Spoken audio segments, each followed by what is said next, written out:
to see if or drink some kind of unsweetened hot tea or something like that, something that's very low calorie. But I have a little bit of concern with patients trying to find something healthy to have instead of that sweet craving, because I feel like the main issue is that you don't need more nourishment. That's more of kind of like a craving that you're feeling, but you don't actually need the nourishment. So I mean, I even eat dinner later. For me, it's a sensation of eating crunch.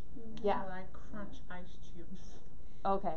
So this is actually a very common topic after surgery, right? But I think it's very helpful too for those who haven't had surgery to kind of hear from those who have had their surgery kind of in the past to know. So I'll share a couple of things that I've heard from patients that have been very successful, but I'm interested to know what kind of feedback you guys can offer.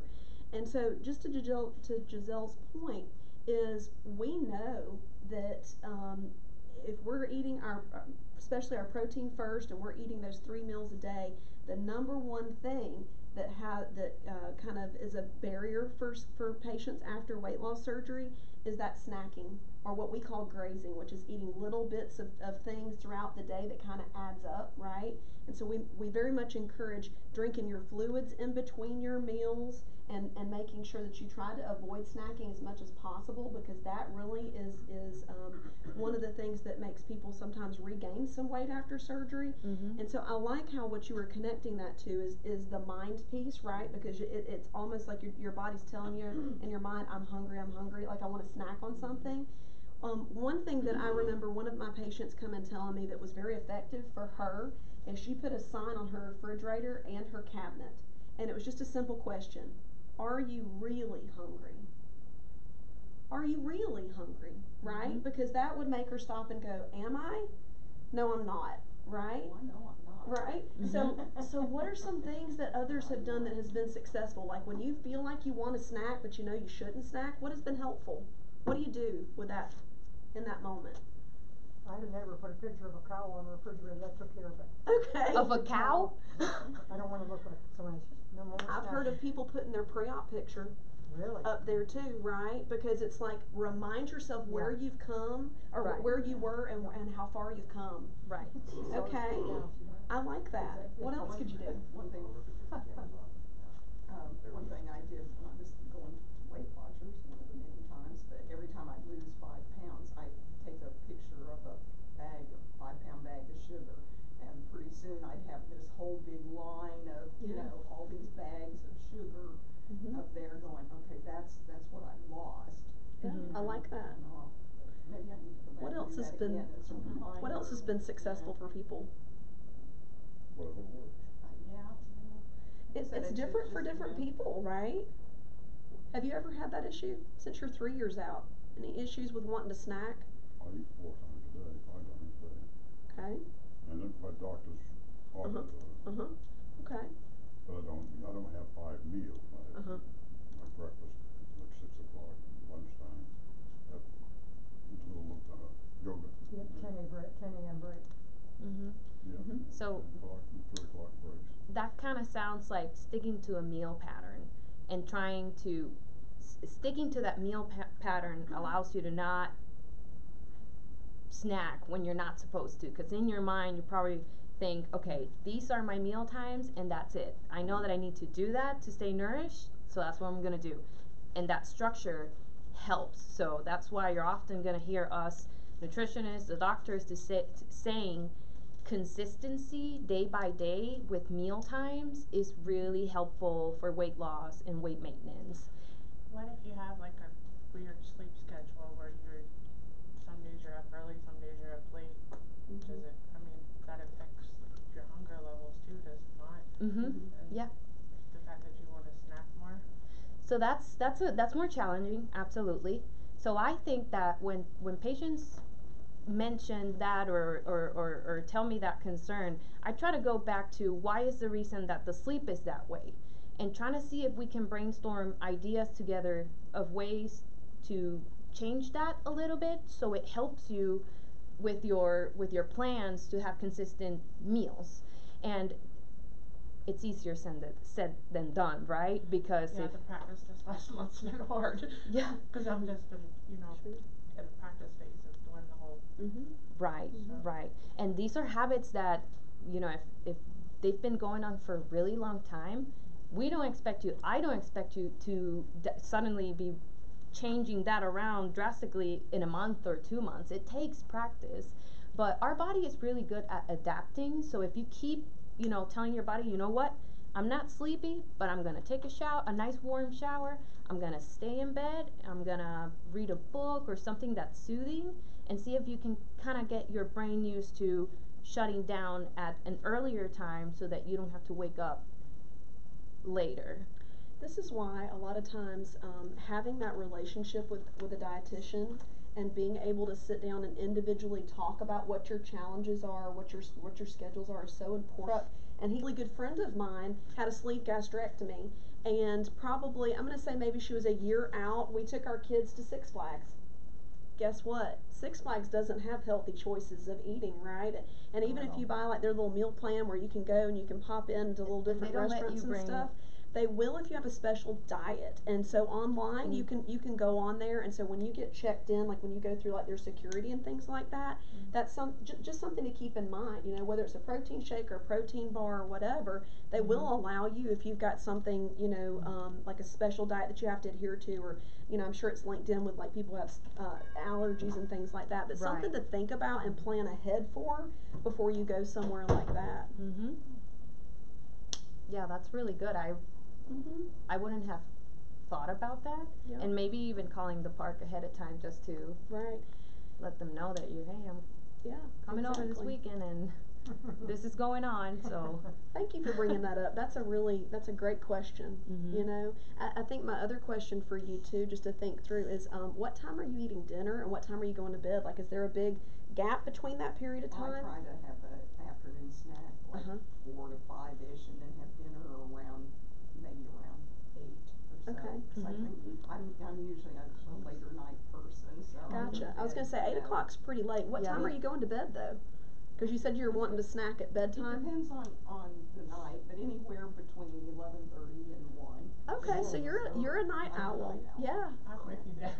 Yeah, and That's my some problem. people struggle with that. You know, and when I get up in the morning, I'm not hungry. I have my coffee, and I've been putting like vanilla protein shake in it as creamer and all. But I eat breakfast somewhere around 9:30. Yeah. And then after that, I go to exercise, and I'm usually out running, so I always keep protein stuff in my car because that's usually my lunch.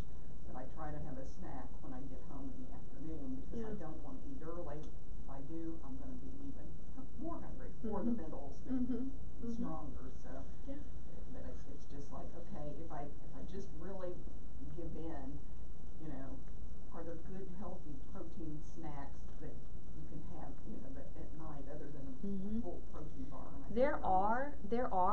The important thing is that once you have that snack, you have to say that that's it. Yeah.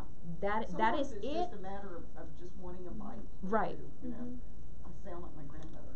You just have to have a little bite of something sweet. That was her mantra, and it could be one little cookie. So if there's, the other day I took a protein bar and cut it up in about 10 little bites pieces and keep it on the counter. So if I want, that's very creative. I love that. It's like I'm surprised there's not more kind of snack type of.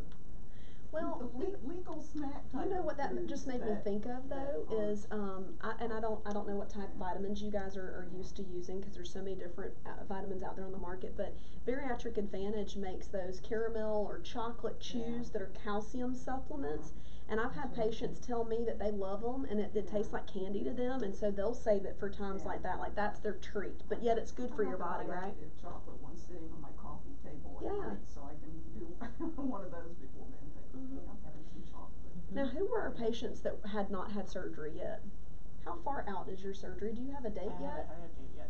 This is my second appointment today. Gotcha. Okay. And who there was somebody else. I'm back here in the corner. I'm interested to know, what are your worries?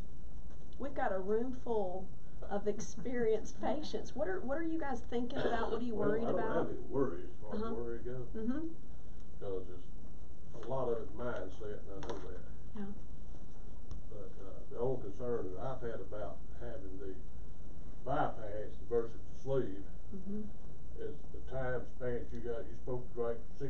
ounces of water a day. Mm. And I've dropped mine down to 50 to 60 now. Yeah. And plus you gotta eat all this and take all your vitamins, and you're gonna have that much space to put it in. Yeah. And they want you to stop 30 minutes before you eat and 30 minutes after. Well, 30 minutes after I have no problem. Mhm. In the mornings I do because I'm a coffee addict. Yeah. Yeah. But my only problem was getting all, after, well, just sip on it all day. You can't sit around and sip on water all day. You don't never get nothing done to go nowhere. You'd be sitting around sipping on I water. feel the same way as him You'd have to though. sit at the table all day long.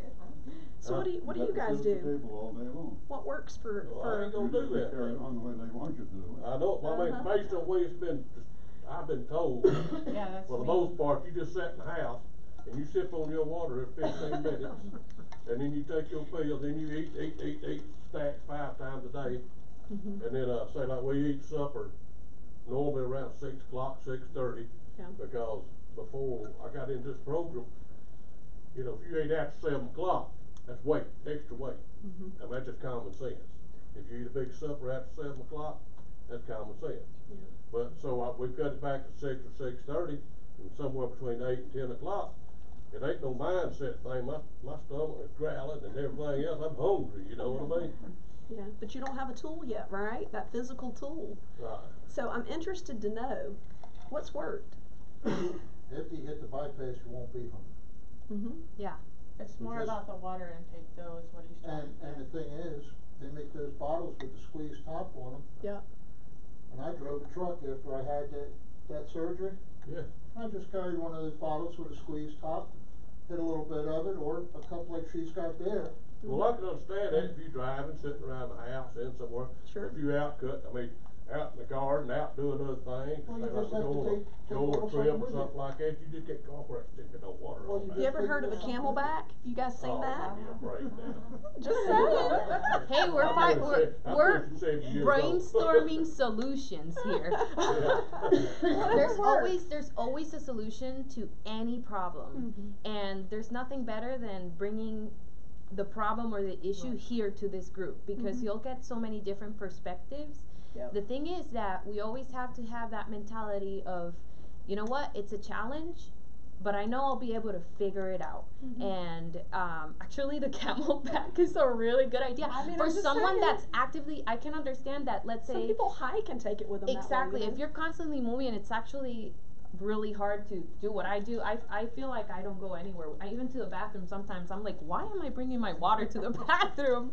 But that camelback could help. So there's so many options out there, and it's good that you bring that out so you can hear You'll more figure it out as you ideas. go. Yeah. Well, I haven't had the surgery yet, so I Sure. know my taste and desire is gonna change. Right. Right. I realize that. But your question is, because I haven't had it yet, what my question is? Absolutely. No, we want to talk about that. Sense. Because as you're hearing all these different ideas, you can start to plan and figure out really what's going to work for you, right? Right. Because it's going to work different for different people. Right. Yeah. So thank you for sharing. But I've always been an active person, outside, you know, doing something outside, you just can't walk around there playing water in your pocket all the time. I Right. gotta have a sip, it's been 10 minutes, you know, I just don't get. I get Seen it. them bug sprayers you put on your back with a little pump on them? Yeah. No, we ain't going that route either. I mean, the imagination stops somewhere, you know what I mean? You gotta throw a little common sense in there. What were you going to say?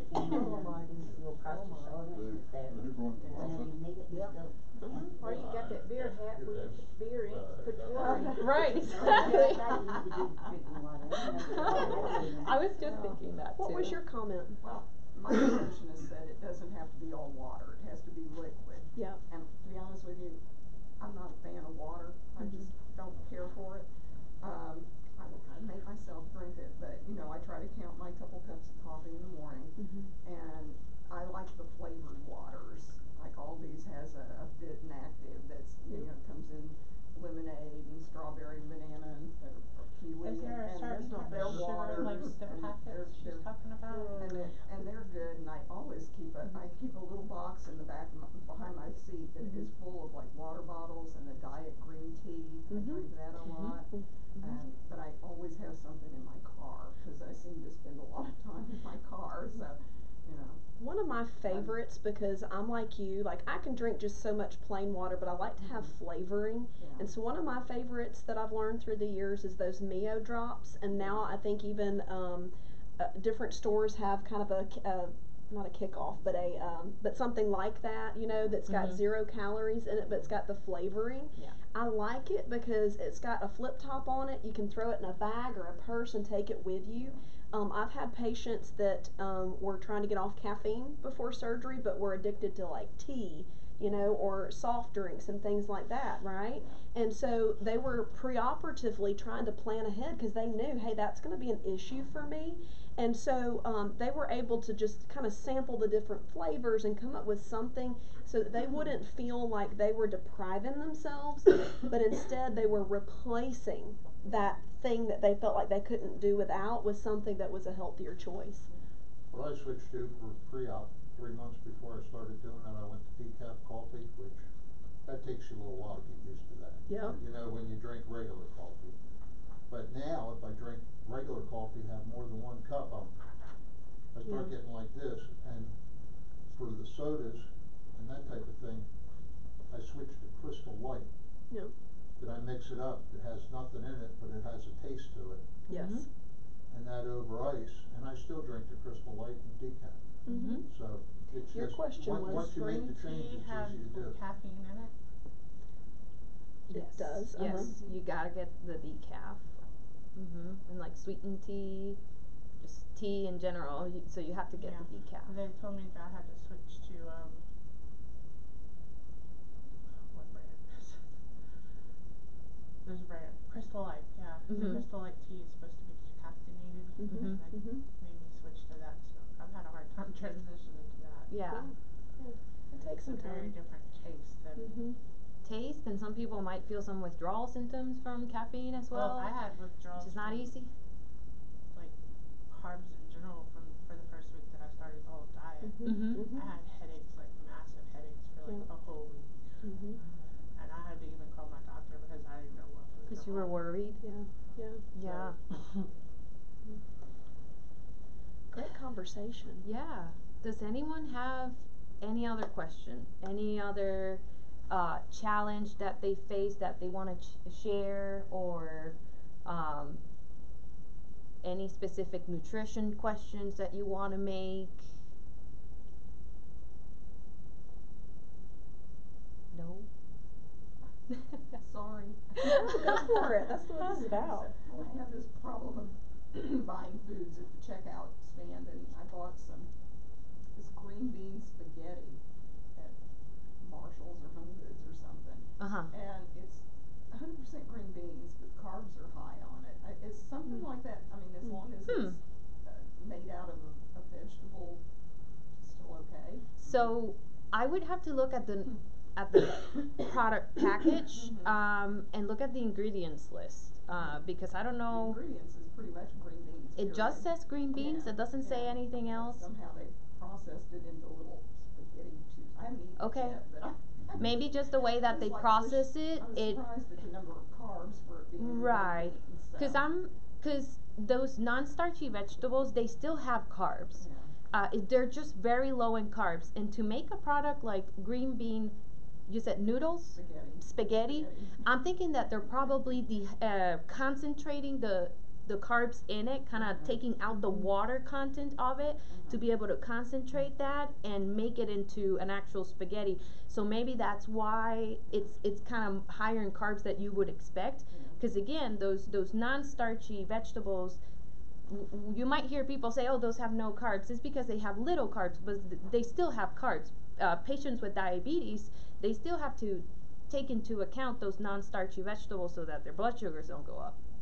Yeah, well, she's talking about that. I had found some vegetable pasta in Bird's Eye View or Bird's Eye brand. And like here it says it has 54 carbs in it.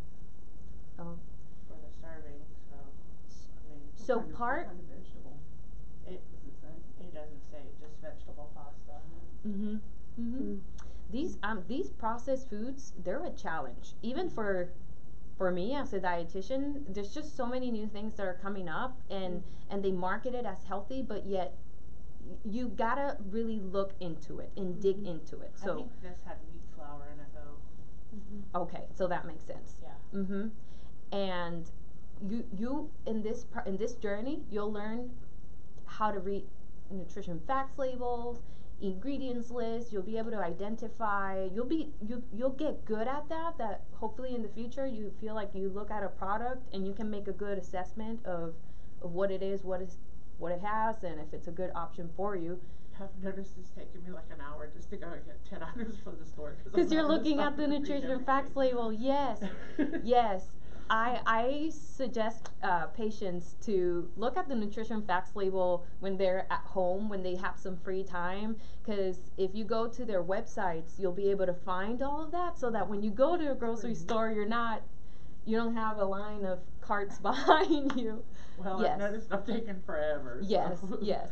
So sometimes doing a little bit of homework before going to the grocery store, or if you see a product, you can take a picture of the label, not buy it right then and there. Go home, take a look at it. Maybe if you have questions, send that picture to one of the dietitians here in the hospital and say, hey, what do you think about this?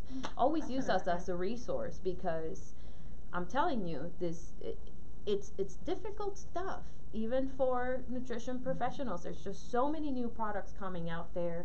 I always am very careful with processed foods, no matter how healthy they market it. I always encourage patients to have the mentality, as much as you can, I know it's not realistic all the time, farm to table, whole foods, as much as you can, just because there's so many new products. Food store where I live, so.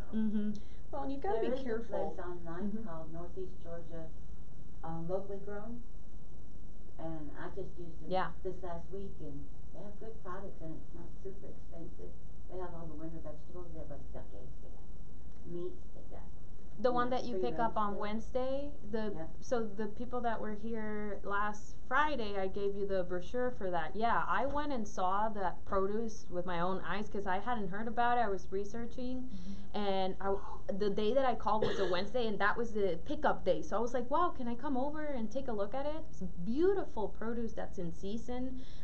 It's not gonna be less expensive than what you would get organic in the grocery store, but you're supporting local farmers, and it's such an experience to go there and grab your crate and be like, wow, this came from the farm, this is so cool. I don't know, I think it's so cool. I don't know if you think it's cool, but to Giselle's point though, you really have to be careful, like when you're out shopping, how the companies market.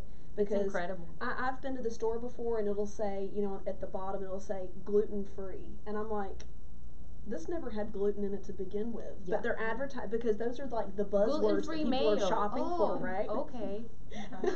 Exactly. They make it easier because everybody wants to be off gluten now. So anything that doesn't have gluten in it, or never had, like you said, Right.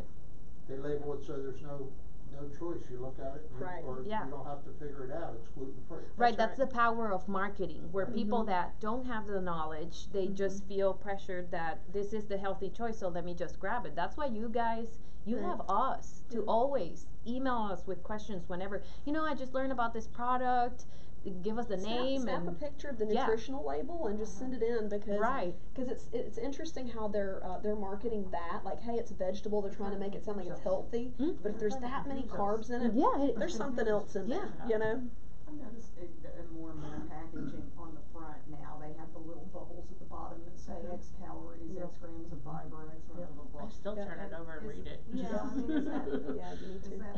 Is that a ploy to make you think it's healthy or well, maybe. Also because they're by law they have to give you that information, but it's nice when it's up front like that. Right. So you don't have to stop and read a whole label, but I'm never quite sure if it's 100% true or not. Right. it should be. But yeah. I think a lot of the times that they're putting that on there because they don't have a choice. The government's regulated that you have to put the nutritional information on the package. And now that we're on that nutrition label topic, from 2020 on, I think it is, all companies are supposed to specify foods that have added sugars. So you've probably been taught how to look at the total carbohydrate content of a food. Some companies have started doing that, but I think it's from 2020 on that they're supposed to specify added sugars, which means not the natural sugars from the product. Let's say, for example, milk. Milk has its own natural sugars, which are healthy for you.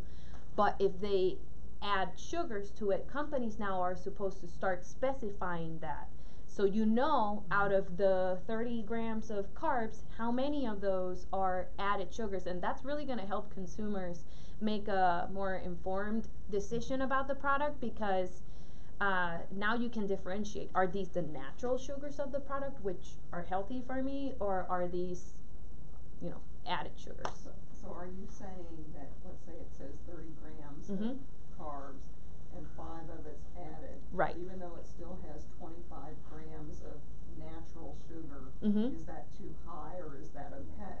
Well, that's how do you I can't answer that question right now, because it's going to depend on the rest of your meal. It's going to depend on what food we're talking about. So if you have questions about things like that, maybe if you give me an example of specific food or something, because 25, and it depends whether you're checking your blood sugars or not.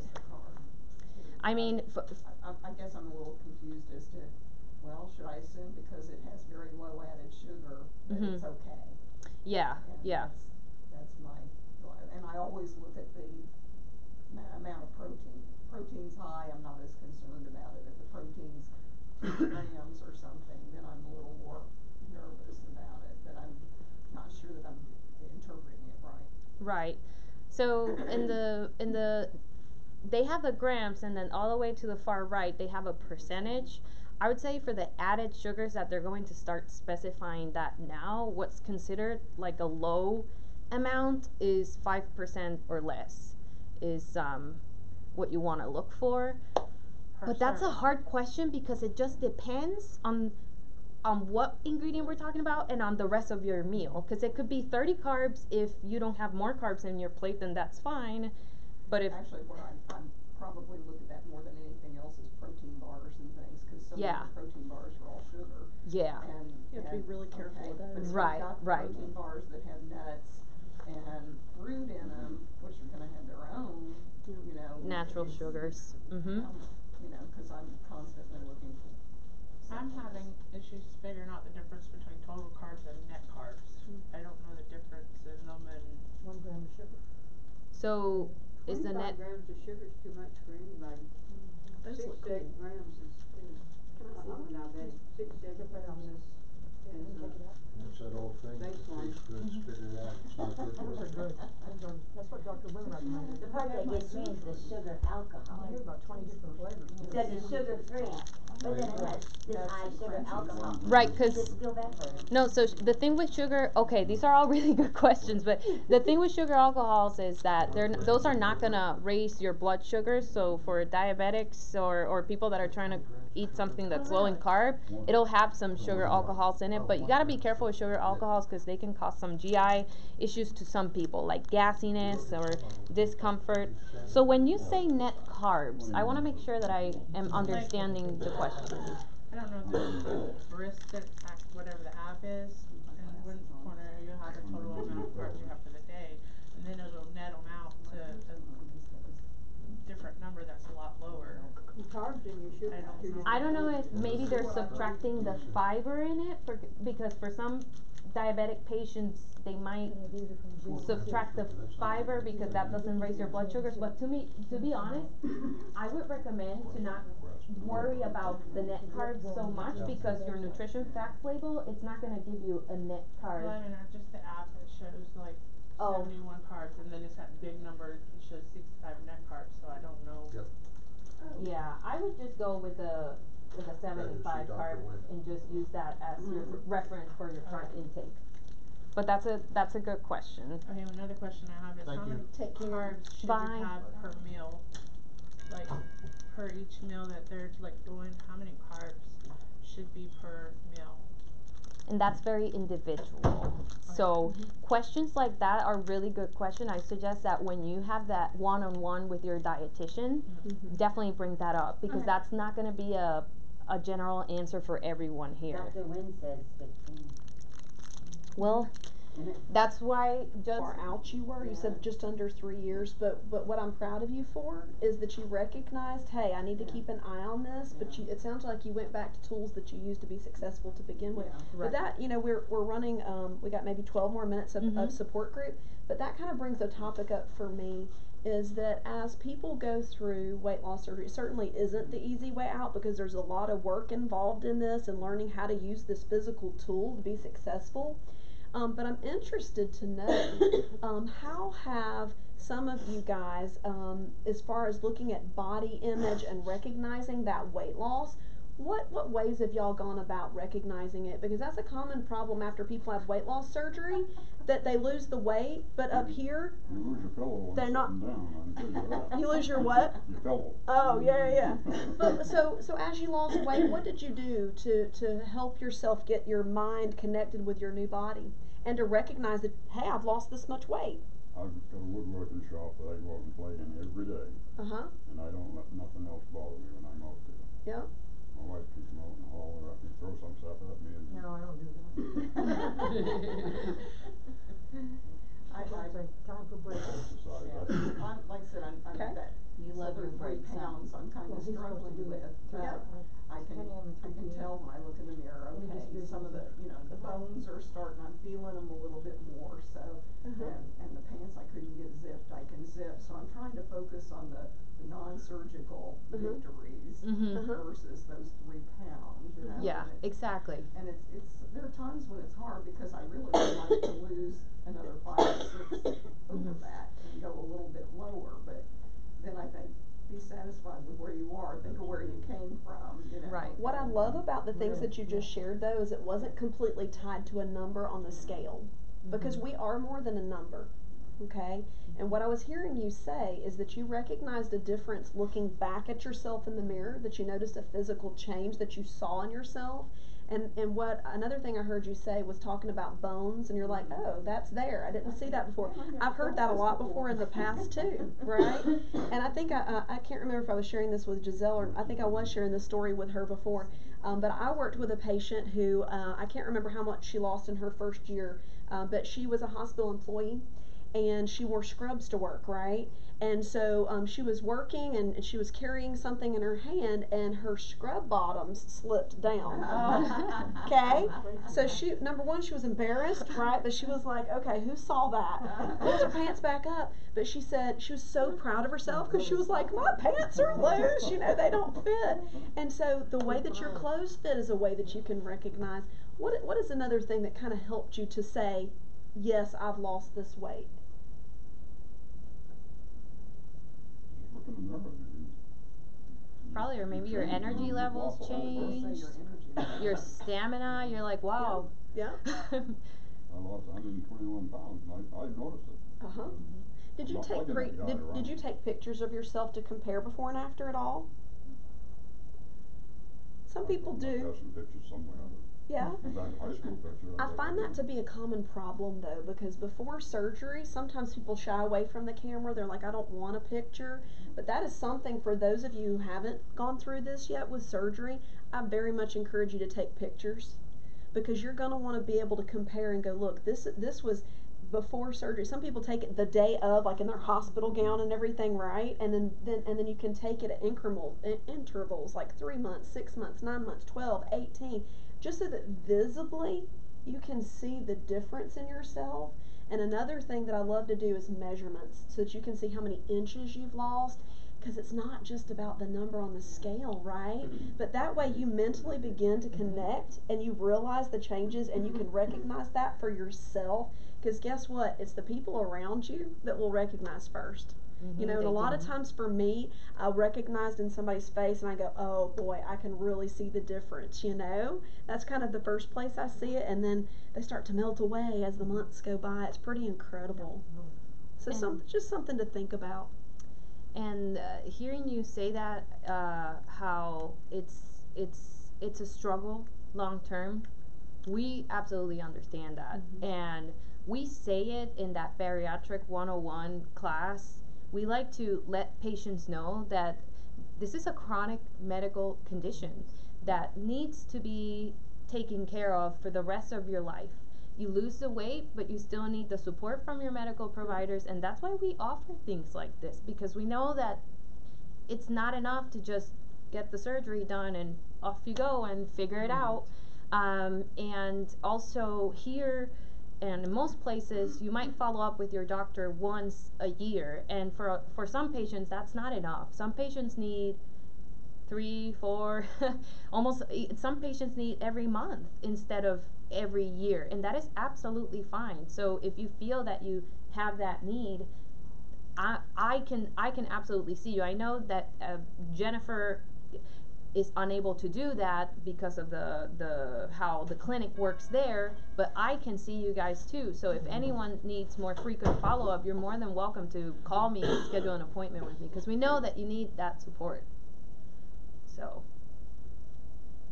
we want you to know that we understand that, and we're here. Thank you for doing this though, and being open to, you know, anybody, because I moved back to North Carolina and I had my surgery here in Atlanta, but you know, in my move transition, I didn't go to a support group, and I realized how much I really miss the camaraderie of other people that understand, you know. Right. Yeah, and you know, when I look at the picture, I have a, you know, the before picture, and people look at that and they're going, I just don't remember you ever being that good, you know, and which isn't helpful. Yeah. But you know what I find though, is when you've got family or friends, they don't see the weight. They see you for you. Right? That's what I was just thinking. That's kind of like a good thing. Those are good friends or good people to have around you, because they were focusing more on your personality and you inside of you. Family will do that. I hope. Sometimes family are the harshest ones with us. So, at least from my end.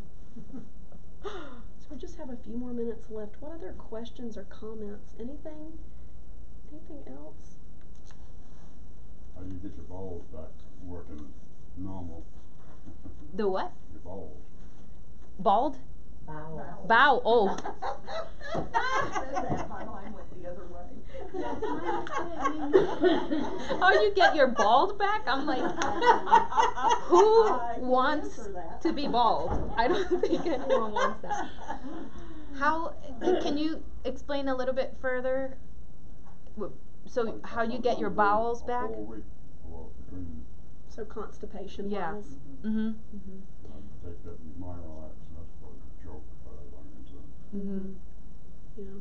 As long as it's not hurting you, then it should be fine. But when patients come to me and they ask me if they say that they feel constipated, I always try to go back to the basics, you know, make sure that, you know, they're drinking their water, because that's super important. Movement is really helpful, because once you, older adults tend to not move as much, which is absolutely to be expected, and just reminding them, you know, move around as much as you can, making sure the fiber. So I'll kind of ask them what are their typical meals, and see if they're getting enough fiber in their diet, and if not, then I would give suggestions on some mostly vegetables or whole grains or what has fruits. anybody else found to be effective? That's me. Once I was past that first year and I started eating more regular meals and more vegetables and a little bit more fat, it kind of resolved itself. And you know another thing, don't hold it.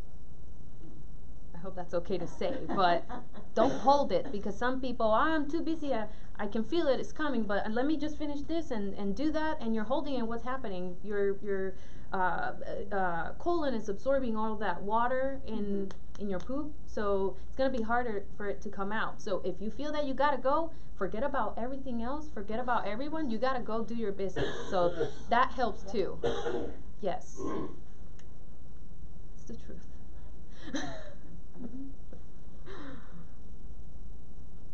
That's good. Those are good questions. Anything else? All right. And please, if you think of more topics, send them out to us, because for the next support group, I'm gonna come up with a topic that I have in my list, and I'll keep going down the list. But if there's anything that you want us to talk about, please email me or anyone that you know in the department, and we'll be glad to talk about that. I Okay? do like your idea of protein bars. Yeah. Something at some point We'll put on that in the because list. Mm-hmm. there's just Going in the so list. many out there. They're all over. Sometimes you have to have the protein in order to keep going. Yeah. But I was cutting trees and putting wood in it, and I just, if you think, oh, busy stuff, you get a protein bar, and you're ready to go again. Yeah. Okay. Protein bars are wonderful if they're good ones. Mm-hmm. How's that rank for it? Seems to be. Yep. Great. All right. So you can. You're good to go unless you have any questions, Sue. Yeah. Yeah,